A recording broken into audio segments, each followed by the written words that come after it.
Kevin Harlan, the Celtics take the court again tonight against the Miami Heat, which could be a deciding Game 5. That is happening tonight on TNT at 7 o'clock. And they actually get those games going at 7 o'clock. Yeah, I love it. God. It starts right at, you turn it on 5 minutes late, you missed tip-off. Yeah. I went to bed last night at 8:30. Good for you. Or 8:45. I went to bed at 8:30, but I was like, okay, I'll watch the first period of the Red Wings game. Mm-hmm.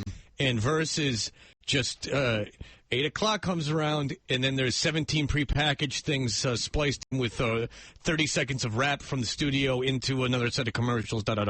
This is, Versus knows what they have this time of year. This is far and away, it must quadruple anything else that they've ever done on that station other than the Ocho Show, which, of course, is a huge runaway success. Absolutely. But so 7 o'clock tonight, and Kevin Harlan, I would imagine, is calling this game. Kevin Harlan and Reggie Miller have been doing this series, and I have to be honest, of all the basketball I watch, I never really noticed Kevin Harlan because half the time I thought it was Marv Albert because they sound exactly the same. Yeah. And then they'll go to Reggie Miller and they'll show the guy next to him like, hey, that's not Marv Albert.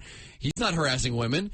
And so with Kevin Harlan, if there was a moment of Game 4 where you sat and you watched it and you went, okay, who is this guy? What the hell's going on? This man tends to get a little too excited. You may remember, of course, the back-to-back plays between Dwayne Wade and LeBron James from Game 4. Here's Wade banging off bodies and goes hard.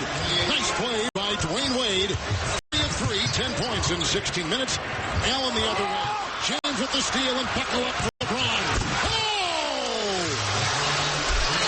Somebody check his shorts. Yeah. He was looking for that. He was hoping for that. He did. I remember there was I forget how many years ago it was. It wasn't 3 years ago. I think it might have been 4, where LeBron went up over Garnett and dunked on him, and Harlan said, "With no regard for human life." Oh, of course. I started to go back and look at this guy's calls, and I'm like, oh, I know that call because it was so douche-tastic that it was all over the internet after he did it. Much like Chris Paul, he's got a big thing for him, apparently. Oh, with a three. Right between the eyes. He sounds like someone who had to go to a psychiatrist. That's the signature right there. That's the one. That's right between. That's what he's famous for. That's his call. By the way, with the Tampa Bay play-by-play announcer, we'll try to get him on the air because he's very similar to this. Well, the great thing about the Tampa Bay announcer is that he gets really excited, but when he does, he turns into Tony Maserati, but way more high-pitched. Yeah. He loses his voice.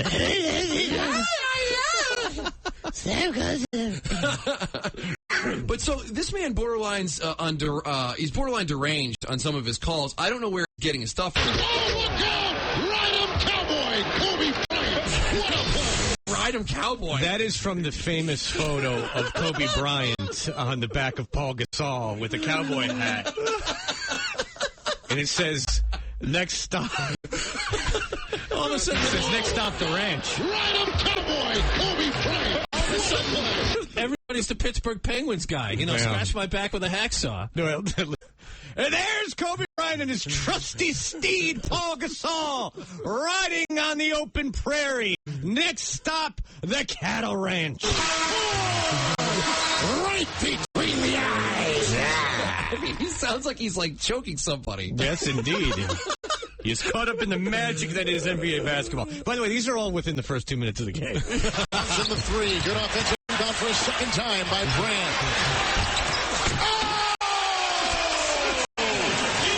Flight 9 is cleared for landing. Not blocked down, and Iguodala slams it in. Well, did you hear the call? He said one time there was an issue with Magic Johnson back in the day.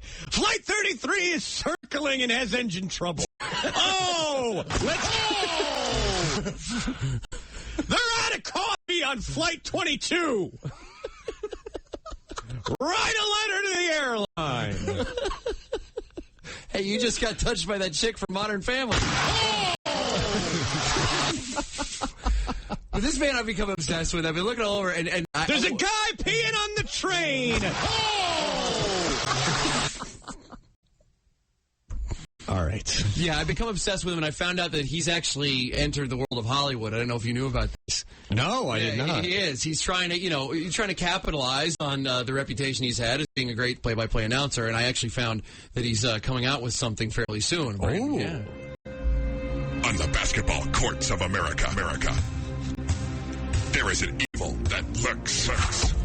By day, he is a high-paid basketball announcer for TNT. But by night, Kevin Harlan turns into the Harlan Globe Slaughterer. Right between the eyes. Technical foul, you're technically dead. Oh! He'll slam dunk your body into a dumpster. With no regard for human life. Along with his sidekick, Lispy Magoo. Talk about silencing a crowd. He's turning play-by-play James with the steal and buckle up for LeBron. into slay-by-slay. Right between the eyes. It's the Harlan Globe Slaughterer. Oh! Drops the sledgehammer. He's gonna stab you in the face. Right between the eyes. Coming this playoff season to TNT. Talk about silencing a crowd. Does anyone else notice Reggie Miller's very jealous of Ray Allen? Yes.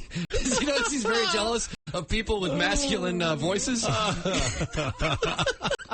There goes Ray Allen again. He just missed that son of a Goodness bitch. gracious. He's turned into your Brandon Merriweather. And there goes a long shot from the corner over there, and then not in the basket. You know, I would have made that. Remember that Knicks series that everyone makes a big deal that I had that great game 5? And then 17 years ago. 17 years ago, and then I missed the game winner in game 6, and it had to go back to New York. That people don't talk about that.